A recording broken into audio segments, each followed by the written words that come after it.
Topik kita hari ini tentang jurus kemanusiaan seorang Sri Rahmi. Sudah ketebak kan? Tokoh kita hari ini adalah Sri Rahmi, dan jurus kemanusiaan seperti apakah yang dilakukan oleh seorang Sri Rahmi? Kita akan simak selengkapnya dalam pengarus utama gender untuk edisi Sabtu ini. Assalamualaikum, selamat siang. Saya sapanya ini Adek ya, Dek Sri. Waalaikumsalam warahmatullahi wabarakatuh. Baik. Panggilan akrabnya nih Sri atau Rahmi? Ami, Kak. Ami. Ya. Wah. Lebih pendek lagi ya. Iya. Itu akronim dari aku Muslimah Indonesia. Oh, itu bisa bikin bikin organisasi lagi nih Iya, satu ini boleh, ya. boleh. Nah, Ami, ini kalau bisa diceritakan, ini saya kasih gambaran dulu untuk pendengar kita, pendiri dan pembina Sekolah Mangkasara, kemudian juga pendiri dan pembina Mushaf Muslimah Hapkido Archery Family, kemudian juga pelatih panahan dan renang, aktivis sosial kemanusiaan, penulis buku dan lain-lain. Banyak sekali kegiatannya banyak ya. Nah, ini bisa ceritakan dulu ini untuk bisa sampai menjadi pendiri pembina Sekolah Mangkasara, jadi pendiri dan pembina Mushaf, kemudian pelatih panahan dan renang, kayaknya senang dengan olahraga, kemudian juga aktif di kegiatan sosial kemanusiaan, penulis buku dan lain-lain. Ini gimana ceritanya sampai bisa sampai di titik itu? Okay. Iya. Bismillahirrahmanirrahim. Assalamualaikum warahmatullahi wabarakatuh. Terima kasih banyak, Kak, atas kesempatannya. Jadi awal mula saya bercerita dulu tentang Sekolah Mangkasara ya. Iya. Jadi awal mula Sekolah Mangkasara didirikan itu atas keprihatinan kami, yaitu saya dan kakak angkat saya, yaitu Kak Yeyen. Jadi kami berdua waktu itu habis wisuda ya S1, nongkrong di teras rumah sore hari, kemudian melihat anak-anak di lingkungan kami berlari-larian sambil berbahasa kotor. Kami kaget kan, karena selama ini kami aktif di dunia kampus, kami tidak pernah mendengar kata-kata seperti itu. Nah, akhirnya kami berdiskusi, bilang bagaimana kalau kita mengumpulkan anak-anak di sekitar rumah ini untuk supaya mereka memiliki wadah untuk menyalurkan bakat potensi yang mereka miliki. Karena insya Allah anak-anak nakal seperti itu, insya Allah seburuk-buruknya insya Allah pasti ada bakat dan potensinya. Nah, akhirnya kami mendirikan Sekolah Mangkasara ya, di teras rumah awalnya, di teras rumah. Rumahnya di sekitar mana nih? Di Rapokaling. Rapokaling. Ya, di teras rumah. Awalnya 3 orang, jadi daya tarik Sekolah Mangkasara pertama kali itu dengan berlatih taekwondo. Karena saya pelatih taekwondo juga ya. Baru mau nanya kenapa taekwondo ya, kenapa bukan yang lain ya ternyata. Karena saya sabuk hitam taekwondo, alhamdulillah dan 4. Jadi waktu itu kan sempat vakum juga di taekwondo. Kemudian merenung juga bersamaan dengan didirikannya Sekolah Mangkasara, saya sempat merenung. Saya punya ilmu, saya sampai waktu itu masih dan 2 taekwondo, tapi saya diam dan tidak menyalurkan ilmu yang saya miliki. Aduh, betapa ruginya saya sebagai manusia. Nah, gajah mati meninggalkan gading ya. Gajah mati meninggalkan gading. Nah, manusia mati meninggalkan apa? Masa cuma bangkai? Nah, jadi dari situlah saya berpikir saya harus menyalurkan ilmu saya. Jadi awalnya 3 anak yang kami latih, alhamdulillah mereka saling memanggil ya. Akhirnya penuh itu teras rumah. Jadi saya tugasnya untuk melatih taekwondo. Kak Yeyen waktu itu mengajar calistung, membaca, menulis, berhitung untuk anak-anak prasekolah. Jadi akhirnya karena mama punya rumah sewa di belakang rumah ya, yang rumah sangat-sangat sederhana, yang kalau hujan kebanjiran, kalau panas kepanasan ya. Kami waktu itu minta kepada mama untuk anak-anak dipindahkan ke rumah itu. Nah, akhirnya alhamdulillah sampai saat ini rumahnya sudah bebas banjir dan bebas panas.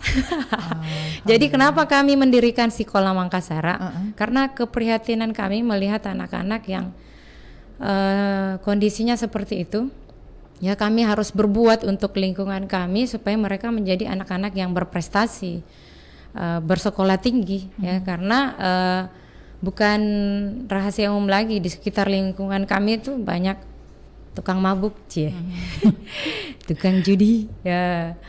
Hamil di luar nikah itu bukan merupakan sesuatu yang wow, itu sudah biasa terjadi, dan kami ingin memutus mata rantai itu agar anak-anak bisa lebih baik daripada orang-orang di sekitarnya dan terutama orang tuanya yang sebagian besar pendidikannya itu SD, SMP, bahkan ada yang tidak bersekolah.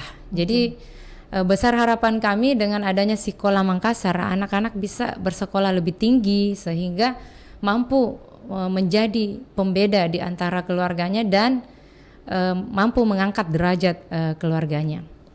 Seperti itu. Kemudian kami melihat karena banyaknya kejahatan-kejahatan ya yang terjadi di lingkungan kami. Saya kan orang hukum ya, maksudnya basic ilmu saya hukum. Nah, ada yang dipelajari di kriminologi itu. Jadi faktor-faktor yang membuat orang melakukan kejahatan itu adalah kemiskinan. Ya, miskin itu luas, ada miskin mental, moral, miskin harta. Jadi hal itulah yang membuat orang melakukan kejahatan. Jadi Sekolah Mangkasar semoga menjadi solusi agar anak-anak bisa kaya ilmu, kaya akhlak, kaya mental, sehingga insya Allah di kemudian hari mereka bisa kaya harta dan bermanfaat untuk orang lain. Kenapa harus care sama ini? Saya sudah sering bertanya nih, dulu ada beberapa pemerhati lingkungan melakukan kegiatan-kegiatan terobosan seperti itu. Jadi yang jadi pertanyaan adalah kenapa harus care dengan anak-anak orang lain? Masya Allah. Kita selesai pendidikan, toh bukan mereka yang membiayai kita. Kemudian bukannya fokus untuk cari pekerjaan, berkarir misalnya, punya penghasilan yang tetap dan seterusnya. Tapi kenapa harus lebih membuang waktu, dalam tanda petik membuang waktu memperhatikan anak-anak orang lain yang ada di sekitarnya Ami ya. Kemudian memberikan ilmu itu bisa dikatakan, saya boleh tebak ya, secara cuma-cuma kan? Secara cuma-cuma. Dan kalau seandainya ngajar di satu perguruan misalnya atau kumpulan seperti itu, kan bisa ada uang transport atau uang apalah istilahnya ya. Kenapa harus memperhatikan semua itu? Oke, Masya Allah. Pertanyaan yang sangat bagus. Jadi sebelum saya menjawab pertanyaan yang keren ini, jadi ada motivator berkata seperti ini. Oke, penghasilannya tidak tetap, tapi tetap berpenghasilan. Jadi ada 3 prinsip hidup saya, Kak. Yang pertama itu, dan semua berlandaskan Al-Quran dan Sunnah. Yang pertama, Rasulullah bersabda bahwa sebaik-baik manusia adalah manusia yang bermanfaat untuk orang lain. Jadi dengan meyakini hadis ini, saya ingin menjadi sebaik-baik manusia di hadapan Allah, gitu. Yang kedua, Rasulullah bersabda, kalau manusia meninggal maka terputuslah amalnya, kecuali 3 amal jariah. Yang pertama sedekah jariah, yang kedua ilmu yang bermanfaat, dan 3 doa anak soleh. Dan semoga poin kedua, yaitu ilmu yang bermanfaat, bisa membuat pahala saya terus mengalir kalau saya meninggal dunia. Dan yang ketiga, Allah berfirman dalam surah Muhammad ayat 7, barang siapa yang menolong agama Allah, maka Allah akan menolongmu dan meneguhkan kedudukanmu. Jadi saya sebagai orang Islam ingin dibantu oleh Allah di dunia dan di akhirat. Dan semoga dengan cara seperti ini, yaitu menolong sesama, membantu sebisa saya, ilmu yang saya miliki, skill dan semua yang saya miliki itu berusaha untuk bisa bermanfaat untuk orang banyak, sehingga insya Allah kalau saya meninggal nanti saya bisa tersenyum dan mereka menangis. Ini yang menarik di sini, Dek, ya. Keyakinan sekuat itu, ini kan belum kejadian nih. Kita belum tahu apakah akan seperti itu nantinya ya. Tapi ada keyakinan. Siapa yang membentuk keyakinan itu sampai seorang silaturahmi itu bisa saya yakin sekali nih kalau saya bermanfaat sama orang lain, saya menjadi sebaik-baiknya manusia misalnya. Siapa yang membentuk keyakinan seperti itu? Dari keluarga, bapak itu selalu mengajarkan teladan ya, bahwa kita harus bermanfaat untuk orang lain. Itu yang pertama. Yang kedua, saya dibentuk melalui tarbiyah. Dulu saya pernah tarbiyah waktu kuliah S1. Mohon maaf agak sensitif sih. Jadi saya tarbiyah, melalui proses itulah saya dibentuk secara spiritual dan banyak pelatihan-pelatihan lain, terutama pelatihan ISQ saya ikuti oleh Pak Arginanjar Agustian. Pelatihan-pelatihan itulah dan tarbiyah-tarbiyah serta pengalaman hidup yang membentuk keyakinan saya bahwa benar ketika kita bermanfaat untuk orang lain, insya Allah Allah akan selalu memberi kita jalan untuk berbuat baik dan untuk menjadi orang baik. Oke. Untuk berbuat baik dan menjadi orang baik itu bukan hal yang mudah ya. Pasti ada yang menanggapi dengan ya namanya juga perbuatan baik ya. Perbuatan jelek itu nggak usah diurusin ya. Perbuatan baik ini yang biasanya ada yang nyinyir, gaya saja atau apalah gitu ya. Itu bagaimana menghadapi tantangan seperti itu? Apalagi ini kan lingkungan rumah ya, dari kecil besar dari kecil memang sudah di Rapokaling sampai sekarang. Yes, dari kelas 3 SD saya di lingkungan itu. Tanggapan orang-orang di sekitar ada yang nyinyir? Awalnya memang itu sudah menjadi teman kita ya.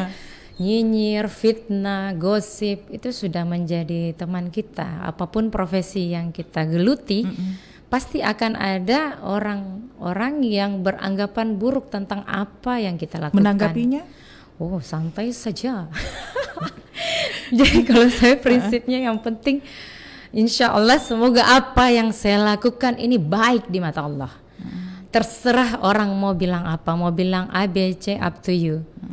Itu adalah pahala gratis buat saya. Ketika mereka memfitnah, menggosipi, itu adalah pahala gratis buat saya. Tidak ada rasa sedih, emosi? Awalnya mungkin ada, tapi seiring berjalannya waktu, saya berpikir bahwa kenapa kita harus berbuat A, B, C karena penilaian orang lain. Toh yang kasih rezeki itu bukan mereka. Yang kasih rezeki kita Allah melalui pekerjaan yang kita geluti. Jadi orang-orang yang seperti itu justru membentuk mental kita semakin lebih kuat. Karena awal didirikannya Sekolah Mangkasara itu juga penuh dengan kritikan.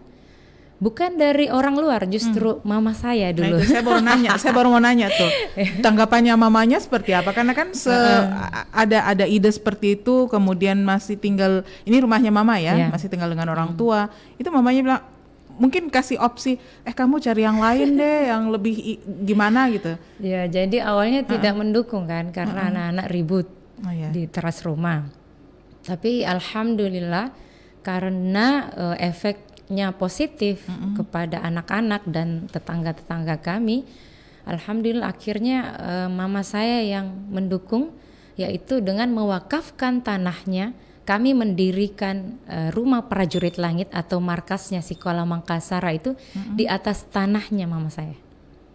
Jadi dari kritikan menjadi dukungan. Cara merubah itu? Kita harus luruskan niat. Betul-betul berjuang karena Allah. Nah, ketika kita betul-betul berjuang karena Allah, ingin membantu sesama, maka Allah akan selalu memberikan jalan keluar. Allah akan membukakan pintu-pintu kebaikan. Seperti itu. Oke. Jadi berhasil menaklukkan persepsi dari orang tua sendiri, kemudian orang-orang di sekitar. Saya boleh tahu nggak nih pendapat dari orang tua anak-anak yang bersekolah di Sekolah Mangkasara ini? Mereka termasuk yang support atau yang sebaliknya? Alhamdulillah orang tua mensupport. Bahkan ketika ada anaknya yang dikeluarkan, mereka marah. Jadi kami juga menerapkan kedisiplinan ya, aturan yang ketat, karena kami ingin melahirkan generasi yang tangguh, berkualitas, beriman, mandiri. Dan proses itulah yang membuat kadang anak-anak tidak tahan. Tapi alhamdulillah yang bertahan itu Masya Allah ya. Kami sudah memiliki 4 anak yang berkuliah, alhamdulillah atas izin Allah melalui beasiswa yang mereka dapatkan melalui prestasi mereka. Oke. Ini sedikit gambaran dulu nih tentang Sekolah Mangkasara. Proses pendidikannya di sana seperti apa? Dari usia berapa sampai berapa? Terus kegiatannya apa saja? Jadi Sekolah Mangkasara itu adalah sekolah non formal. Jadi anak-anak itu mereka tetap bersekolah formal ya di sekolahnya masing-masing. Adapun ketika ada anak binaan kami yang putus sekolah, kami berusaha melakukan pendekatan emosional dan supaya mereka mau melanjutkan pendidikannya. Nah, seperti salah satu murid kami yaitu Nur Hikmawati, sarjana teknik alhamdulillah bulan lalu habis wisuda yang kedua kalinya. Jadi beliau adalah salah satu anak binaan kami yang alhamdulillah sudah sarjana. Jadi dia waktu itu putus sekolah. Ya, kelas 1 SMP dia putus sekolah karena mamanya waktu itu merantau jadi TKW di Malaysia. Nah, bergabung bersama kami dengan niat untuk latihan bela diri. Kemudian karena saya waktu itu yang langsung mengajar anak-anak, kami biasanya ajari membaca, menulis, berhitung. Tapi sekarang sudah tidak lagi. Kita lebih ke soft skill. Ya. Nah, jadi waktu itu saya bertanya, berhitung. Dia cepat sekali menjawab, cepat sekali. Ini masih SMP nih ya? Sudah putus kan, SMP kelas 1 putus sekolah. Jadi setiap saya memberi pertanyaan matematika dia cepat sekali menjawab.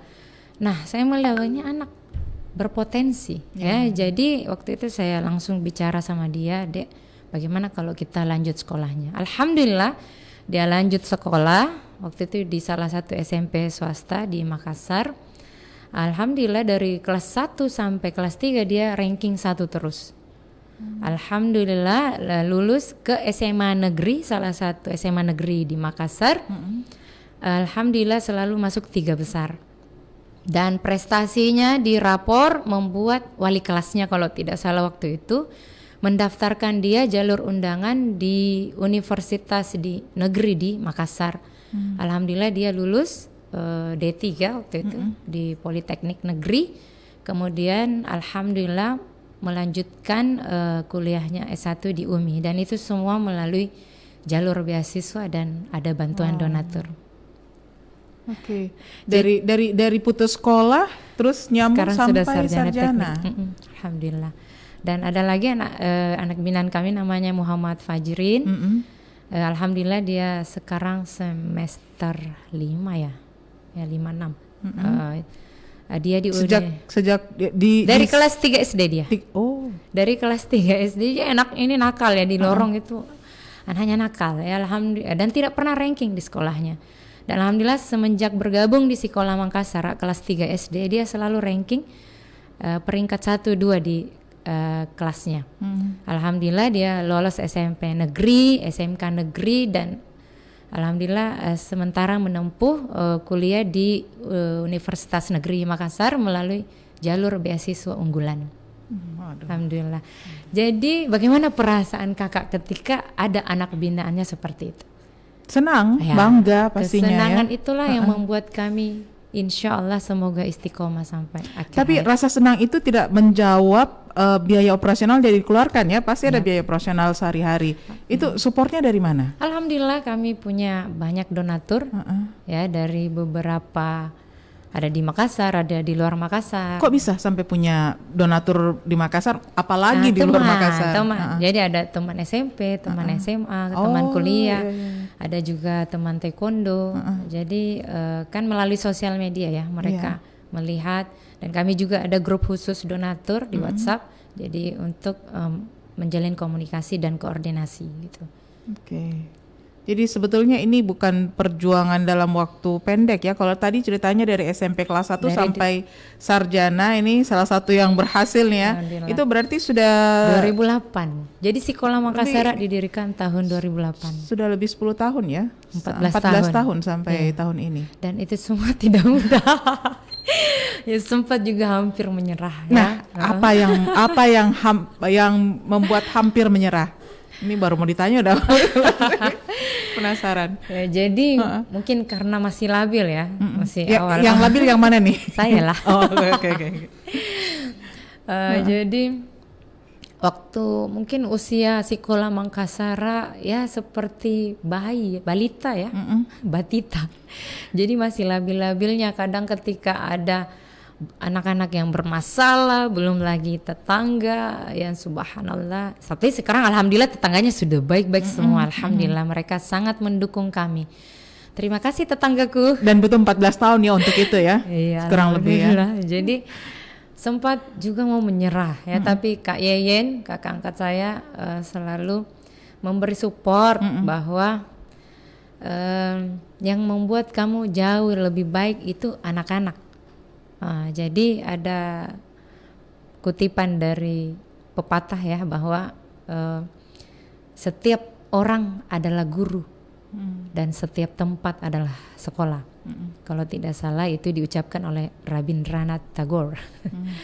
Jadi memang sih kalau mungkin orang berpikir bahwa saya adalah gurunya anak-anak Sekolah Makassar, justru mereka adalah guru saya, guru sabar saya, guru ikhlas saya, dan guru mentalitas yang Masya Allah pokoknya.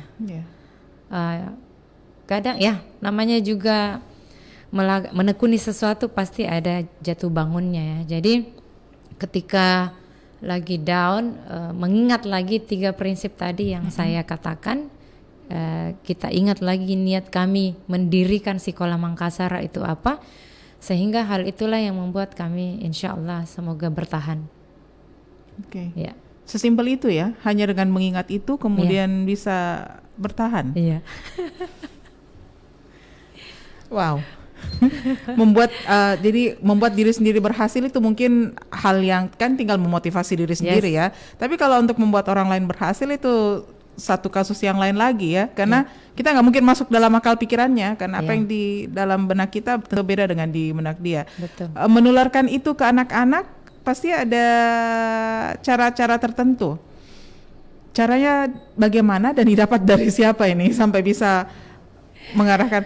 Ngomong-ngomong sudah berapa? Ini kan tadi 2 ya, 2 yang sudah sampai sarjana. Yang lainnya ada 4 kan tadi, yang 2-nya lagi nih gimana? Oh, alhamdulillah yang 2-nya itu baru menuju baru jadi mahasiswa baru.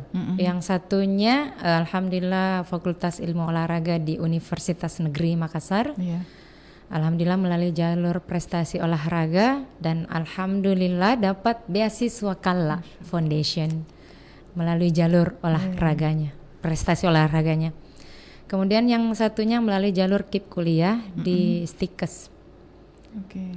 Alhamdulillah. Masih proses terus ini ya. Nah, kembali ke pertanyaan saya tadi. Karena ada 3 lagi ini yang akan menuju universitas, tingkat universitas. Tapi semuanya dengan jalur apa istilahnya?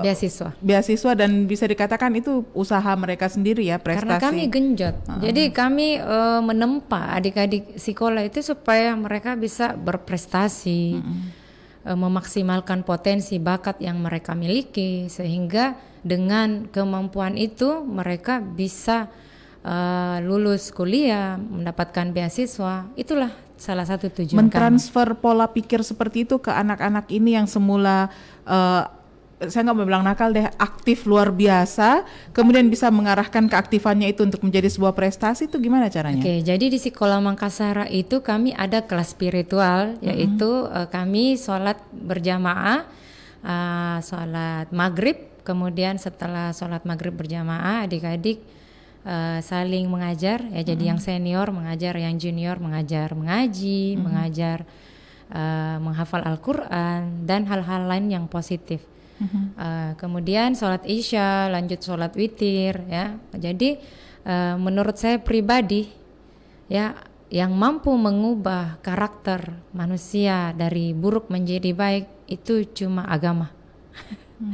Jadi kami melakukan pendekatan spiritual, kelas spiritualnya. Nah, kemudian setiap malam Ahad kami adakan kelas motivasi. Nah, kemudian ada juga kelas bela diri, kelas panahan. Jadi banyak kelas bela dirinya itu kami bagi, ada kelas khusus perempuan, ada khusus laki-laki, dan itu dilatih semua sama murid saya dan alhamdulillah mereka sudah sabuk hitam. Nah, kemudian kenapa bela diri? Karena menurut pengalaman saya ada praktisi taekwondo berkata bahwa taekwondo itu adalah olahraga jiwa dan raga untuk membuat orang menjadi lebih baik. Dan menurut saya pribadi itu sangat benar karena saya dulu itu orangnya pemalu, rendah diri ya, penakut. Tapi alhamdulillah semenjak mengenal taekwondo sejak tahun 2000, alhamdulillah akhirnya jadi lebih percaya diri, lebih berani. Nah, saya terapkan kelas bela diri itu supaya anak-anak mampu merasakan apa yang dulu saya rasakan dan alhamdulillah ternyata bekerja.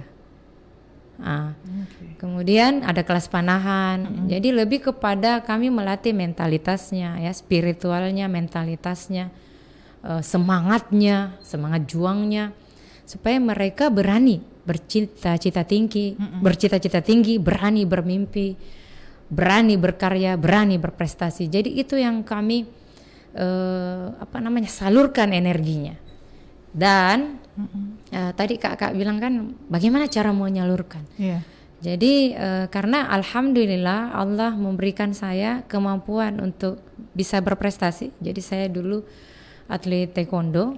Jadi dengan proses yang saya alami di masa lalu itu saya coba terapkan sama anak-anak binaan kami, sehingga alhamdulillah energinya mengalir dengan baik sehingga anak-anak bisa seperti itu.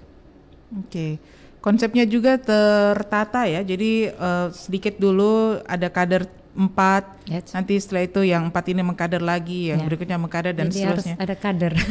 Karena kalau saya semua yang ajari, wow. Nah itu dia. Jadi itulah jurus kemanusiaan ya, yang sudah dipraktekkan selama berapa tahun ini Sekolah Mangkasara? Dari 2008. 14 tahun ya, 14 tahun Sekolah Mangkasara. Ada lagi satu Kak. Jadi salah satu program kami juga ada program Ramadan Ceria. Jadi kami membagikan paket-paket Ramadan kepada janda, jompo, duafa, kepada anak-anak yatim, dan khususnya juga kepada anak-anak Sekolah Mangkasara. Dan yang menyalurkan paket itu adalah anak-anak Sekolah Mangkasara sendiri.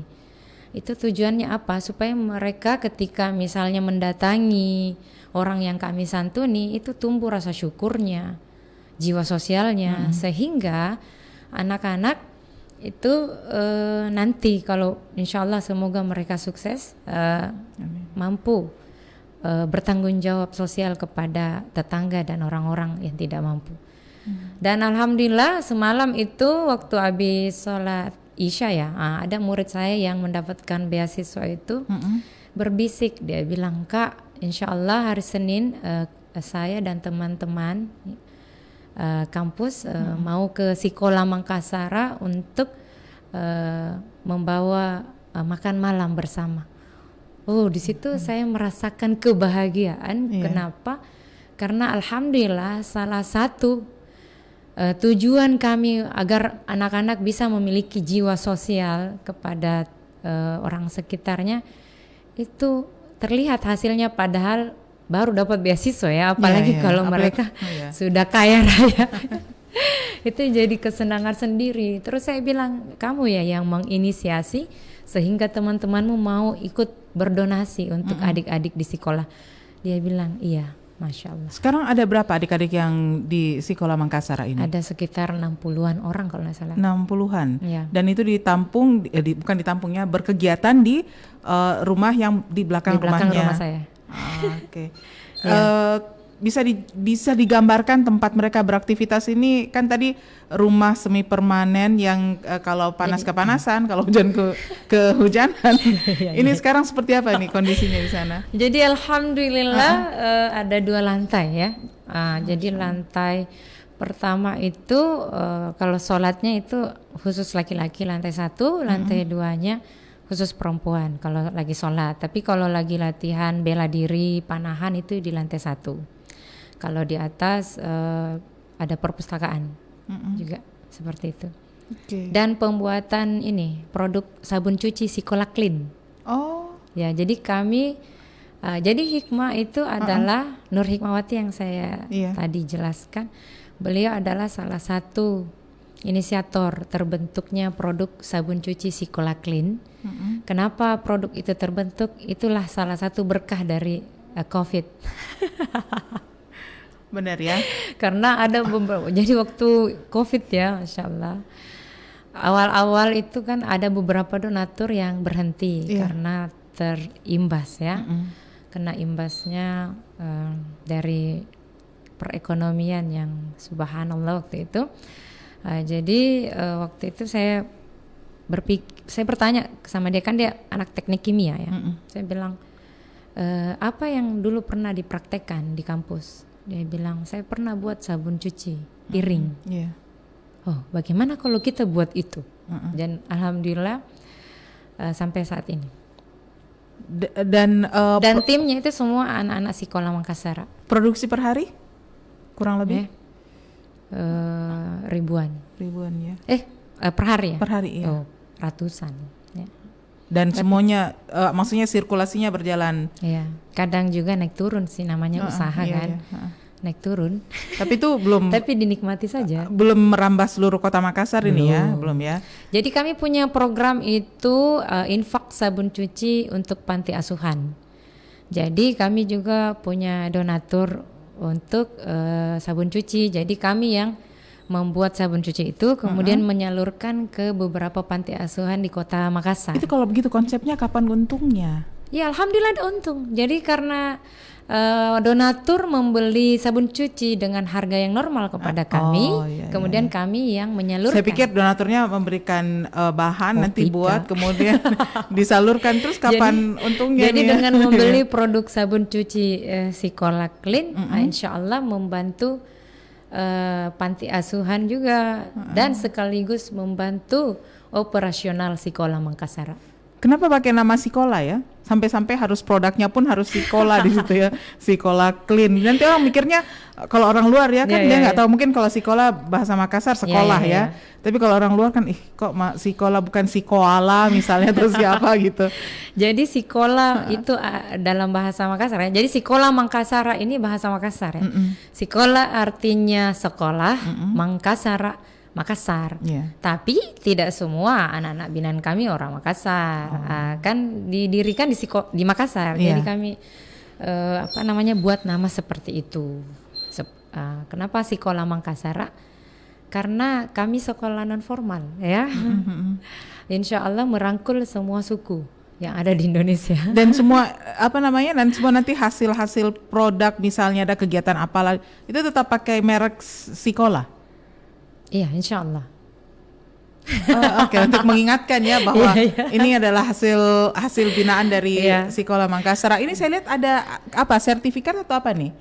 Yang juara umum ya. Juara umum. Jadi alhamdulillah tahun ini Sikola Makassar menjadi ada 2 piala yang kami berhasil raih tahun ini. Se-Indonesia ya, online, virtual, kejuaraan taekwondo virtual.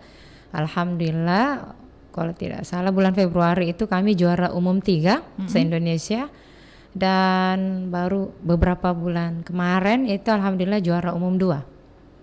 Wow. Ternyata sangat apa istilahnya ya? Dan hampir semua anak-anak Sikola Makassar sudah berprestasi, alhamdulillah. Karena itu memang salah satu tujuan kami dengan prestasinya, semoga bisa menjadi jembatan untuk mereka bisa bersekolah lebih tinggi. dari prestasinya semoga bisa bersekolah lebih tinggi, kemudian juga bisa menularkan ke anak-anak yang Karena lain. Karena alhamdulillah ada murid saya yang saat ini berkuliah di Fakultas Ilmu Kepelatihan Olahraga ya di UNM. Dia itu pelatih hapkido, pelatih panahan di pesantren dan sekolah. Jadi alhamdulillah di sekolah Al Biruni. Jadi dia melatih memanah di situ. Kemudian ada pesantren perbatasan Goa Makassar, dia melatih hapkido dan panahan. Dan alhamdulillah melalui melalui kerja kerasnya dia mampu selalu memberi memberi uang ya untuk bapaknya, mamanya dan neneknya. Jadi ada kebanggaan tersendiri ketika anak-anak dengan keahlian yang mereka miliki dari hasil tempaan kami di Sekolah Mangkasara itu mendatangkan kesejahteraan buat dia. Ya, jadi anak-anak ada beberapa yang jadi pelatih. Melatih kemandirian, melatih keahlian juga skillnya, kemudian prestasinya itu membawa pada beasiswa sehingga tidak perlu keluar biaya banyak untuk dapat pendidikan yang lebih tinggi. Banyak sekali nih ya, tapi ini saya sampai lupa jeda, ini sudah lewat setengah jam. Oke, kita break dulu. Sebentar saya akan balik lagi dengan apa sih sebenarnya maksud dengan hapkido, kemudian juga ada kegiatan mushaf ya. Muslimah, hapkido dan archery family ya.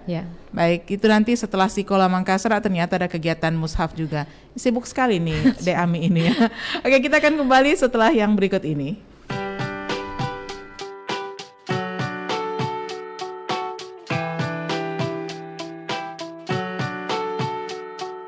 Aku bagaikan dari saat yang terendah, menjadi bagian kisah terhempas dari cinta. Tersiksa cintamu yang telah dinikmati orang lain, menjadi bagian tawa dan cemooh semua orang. Dengarlah lagu dari orang yang tak mau putus asa. Dengarlah lagu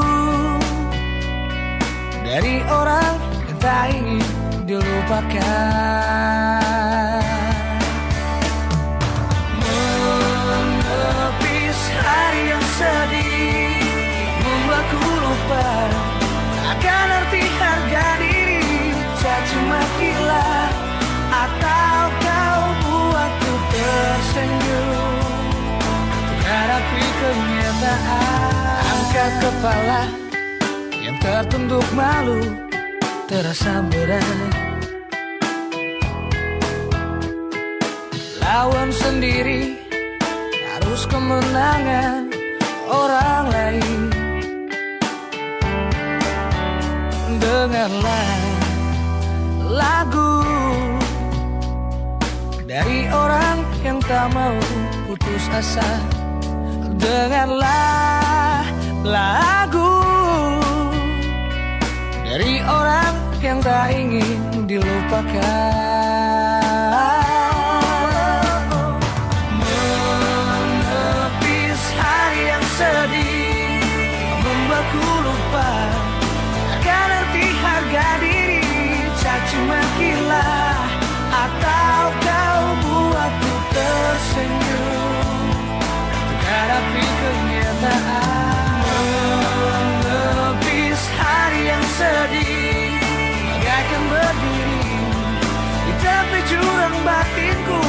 Doronglah aku atau kau raih tangan ini untuk hadapi kenyataan.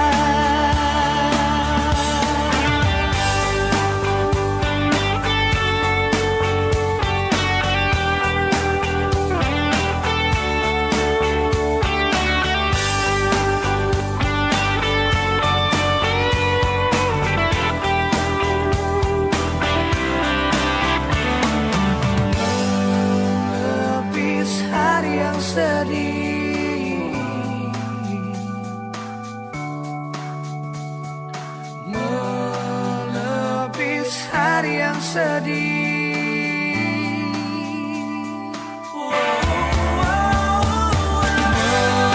Menepis hari yang sedih yang membuatku lupa akan arti harga diri secuma kilat.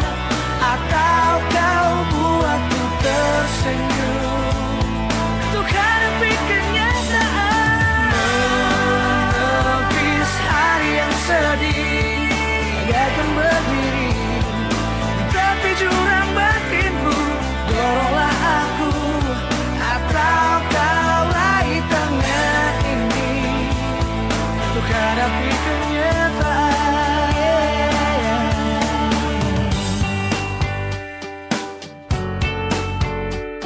Yeah.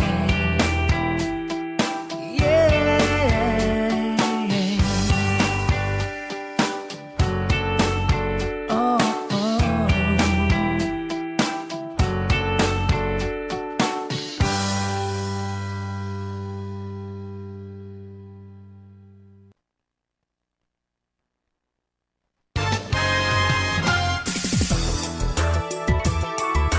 Talk show.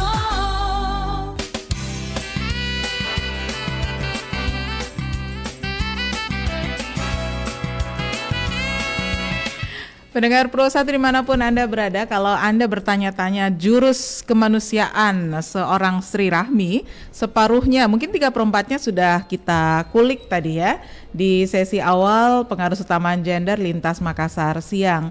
Nah, di sisa waktu ini yang 10 menit pendek sekali sebetulnya, masih ada jurus kemanusiaan yang lain, dan ternyata Sri Rahmi ini, Dek Ami ini adalah pendiri dan pembina Mushaf, Muslimah Hapkido Archery Family. Kalau archery mungkin kita paham panahan ya. Yes. Kalau Hapkido itu apa nih, olahraga kan tadinya bilang taekwondo ya. Yes. Ini kok jadi Hapkido ini, jadi pembina Hapkido. Jadi Hapkido itu adalah salah satu jenis olahraga bela diri dari Korea. Oke, sama ya dengan taekwondo juga dari Korea. kalau nggak salah ya. Korea Oke. Selatan juga. Jadi sama. Tunggu. Apakah ini Deami juga penikmat drakor dan segala sesuatu yang berbau Korea? Oh, boleh. Tapi yang menginspirasi seperti Startup, oke. Itaewon Class, dan baru-baru ini My 2521. Itu drama yang keren menurut saya. Oke. Karena mengingatkan waktu masa-masa SMA berjuang untuk merebut impian, menggapai impian. Oke, kita lanjut ke Hapkido dulu nih. Hapkido ini olahraga Annyeong. bela diri. Iya, dari Olahraga Korea bela diri Selatan juga ya? Iya, dari Korea, dan alhamdulillah atas izin Allah saya adalah pendiri Hapkido di kota Makassar. Karena Jangan-jangan pernah ke Korea Selatan juga nih? hampir, tapi hampir. waktu itu pas COVID. Oh, Qadarullah, mungkin lain waktu. Annyeonghaseyo. Jadi kenapa bisa kenal Hapkido dari taekwondo terus ke Iya, Hapkido karena itu? master itu panggilan guru yang sabuknya tertinggi ya. Jadi beliau orang taekwondo, kemudian dia dapat inspirasi untuk mendirikan Hapkido di Indonesia. Jadi waktu itu diajak, ternyata keren juga. Itu seperti apa? Kalau taekwondo kan lebih banyak tendangan ya? Ya, jadi taekwondo sebenarnya bukan cuma tendangan, ada juga jurusnya dengan menggunakan tangan, kaki. Kecuali kalau pertandingan fight ya, namanya kyorugi, itu baru pakai tendangan. Tapi bisa juga memukul, tapi daerah yang dibolehkan, tidak bisa memukul muka, wajah. Oke. Kalau Hapkido? Hapkido itu ada bantingannya, Bantingan. lebih ke mirip-mirip aikido sebenarnya, yang ada teknik bantingan. Iya. Iya. Oke, jadi ini termasuk olahraga baru seperti atau sudah lama nih ya? Sudah lama. Tapi kan Hapkido banyak cabangnya, banyak ragam di dunia. Dan pelatih saya ini yang Master Yoyo, dia berafiliasi di Korea Selatan, World Hapkido Martial Art Federation. Kemudian ada kan Mushaf itu Muslimah Hapkido Archery Family. Kenapa Hapkido ini digandengkan sama panahan nih? Nggak sama berenang misalnya atau apa gitu? Jadi awal berdirinya Mushaf itu sebenarnya dulu taekwondo. Oh ya. Tapi karena bubar, karena kan muslimah rata-rata sebagian besar yang saya latih dulu mahasiswa. Nah, kenapa bubar ya? Kalau sudah selesai mereka kembali ke kampung halaman. Nah, kemudian akhirnya saya mendirikan Hapkido, dan salah satu sasaran saya itu adalah para muslimah ya, untuk berlatih bela diri bersama, karena sebagian besar korban kejahatan itu adalah perempuan. Dan mengapa muslimah? Karena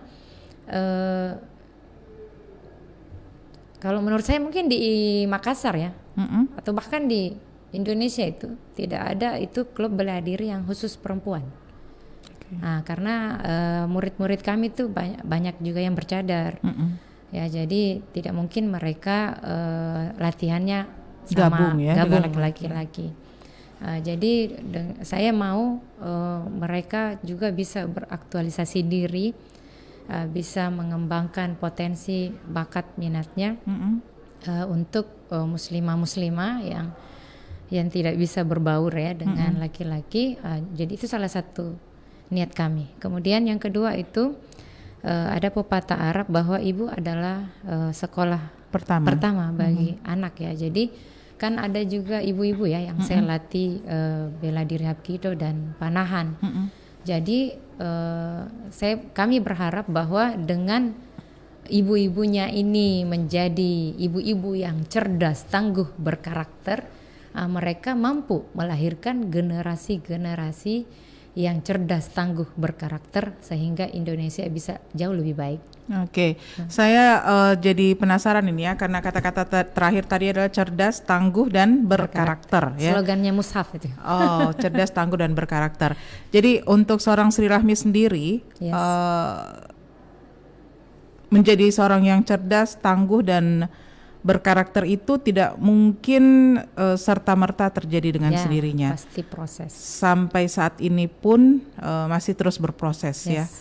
Tapi yang paling penting untuk diketahui adalah tidak mungkin bisa mendiami atau mendalami sesuatu kalau kita tidak punya ketertarikan di situ.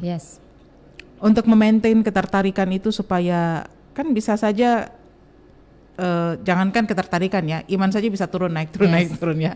Nah, untuk mempertahankan, untuk menjaga bahwa oke, saya mau stick di sini nih, saya mau fokus di sini, itu gimana caranya? Saya atau murid saya? Kan pasti sama nih, guru buah nggak mungkin jatuh jauh dari pohonnya nih, gurunya saja nih. Iya, kembali ke niat sih. Contoh misalnya panahan, kenapa kita harus memanahkan? Itu olahraga sunnah. Ketika kita memanah itu kan dapat pahala, insya Allah. Saya pernah bilang ke murid-murid saya bahwa oke, mungkin kalian bisa masuk surga melalui sholat tahajud, menutup aurat dengan Masya Allah. Ya semoga saya bisa masuk surga melalui panahan, olahraga dengan menjadi pelatih panahan. Oh, berarti oke. Berarti memasyarakatkan sunnah memanah gini ya, gitu ya. Karena panahan juga banyak sekali manfaatnya, mampu membuat kita lebih fokus, kemudian ketenangan, optimis, percaya diri. Kan ada 4 olahraga nih, taekwondo, hapkido, kemudian panahan, renang. Yang mana yang duluan dikenal nih? Taekwondo duluan ya. Kemudian setelah itu baru olahraga-olahraga yang lainnya. Taekwondo, kemudian panahan itu kalau tidak salah ingat bersamaan dengan hapkido. Oke, kemudian renang. Oh ya.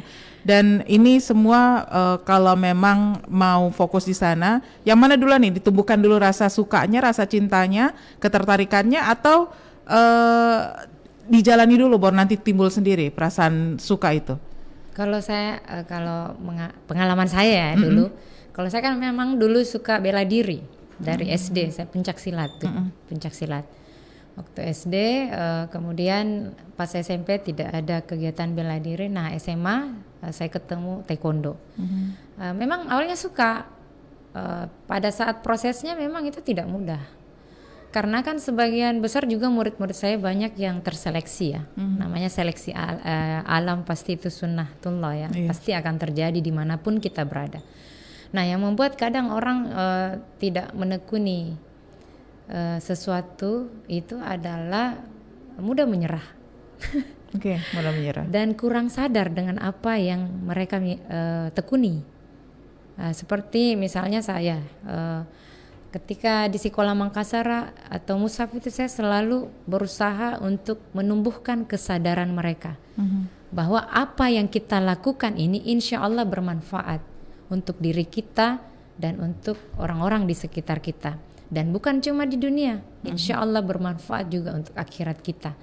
Jadi dengan cara seperti itu ada yang sadar, ada juga yang tidak. Itu kembali lagi kepada personality masing-masing. Berarti Personal bisa masing-masing. ditarik kesimpulan nih, Mi ya. Ya. Apapun itu yang Ami lakukan, selalu fokusnya bahwa ini bermanfaat ke orang lain. Yes. Selalu ke situ ya. Jadi kalau misalnya saya bosan deh, saya capek, saya ini, tapi kalau ingat lagi bahwa ini memberikan manfaat ke orang lain, itu semangat itu timbul lagi. Iya, karena dengan kita bermanfaat untuk orang lain, maka itu seperti sedekah ya. Ketika kita rajin bersedekah, insya Allah kita sehat lahir batin, Baik. tidak mudah sakit dan sebagainya. Oke, Iya. jadi dasarnya hanya satu nih ya, bermanfaat kepada orang lain. Ya, Baik. insya Allah. Dan itu menjadi kata kunci dari perbincangan kita hari ini. Sayang sekali waktunya hanya 55 menit. Kak, sebelum ditutup, apakah saya bisa membacakan sebuah artikel yang sangat boleh. bagus dan memotivasi saya juga secara pribadi? Ini muridnya ini Ari Ginanjar ya. Iya, Silakan. salam guru saya. Sebelum ditutup juga Kak, jadi anak Sekolah Mangkasara itu ada nama panggilannya Kak, namanya Apa itu? Prajurit Langit. Prajurit Langit. Iya. Kenapa pakai prajurit? Itu kan ini mancing lagi pertanyaan selanjutnya. Kenapa pakai prajurit langit? Mungkin ini episode 1 ya, mungkin saya diundang lain kali. Ya, betul. Jadi prajurit langit itu sinonim dari hamba Allah. Oh, ya. Kan kita prajurit-prajuritnya Tuhan Baik, yang ada di dunia ini. Oke, bismillah. Ya. Westminster Abbey adalah arsitek kerajaan Inggris dan sangat dekat dengan kekuasaan kerajaan Inggris. Saat mudanya, Abbey sangat berapi-api, semangat dan optimis untuk mengubah dunia. Karena didukung oleh kecerdasannya, keotentikannya dan dekat dengan kerajaan. Namun, pada saat beliau mendekati ajal, disitulah beliau baru menyadari kekeliruannya dan membuat tulisan atau puisi untuk dipetik pelajarannya. Inilah puisinya. Ketika aku masih muda dan bebas berkhayal, aku bermimpi ingin mengubah dunia. Seiring dengan bertambahnya usia dan kearifanku, kudapati bahwa dunia tak kunjung berubah. Maka cita-cita itu pun agak kupersempit, lalu kuputuskan untuk hanya mengubah negeriku. Namun tampaknya hasrat itu pun tiada hasilnya. Ketika usiaku semakin senja, dengan semangatku yang masih tersisa, kuputuskan untuk mengubah keluargaku, orang-orang yang paling dekat denganku. Tetapi celakanya, mereka pun tidak mau diubah. Dan kini, sementara aku berbaring, saat ajal menjelang, tiba-tiba kusadari, andaikan yang pertama-tama kuubah adalah diriku, maka dengan menjadikan diriku sebagai panutan, mungkin aku bisa mengubah keluargaku. Lalu berkat inspirasi dan dorongan mereka, bisa jadi aku pun mampu memperbaiki negeriku. Kemudian siapa tahu aku bahkan bisa mengubah dunia. Jadi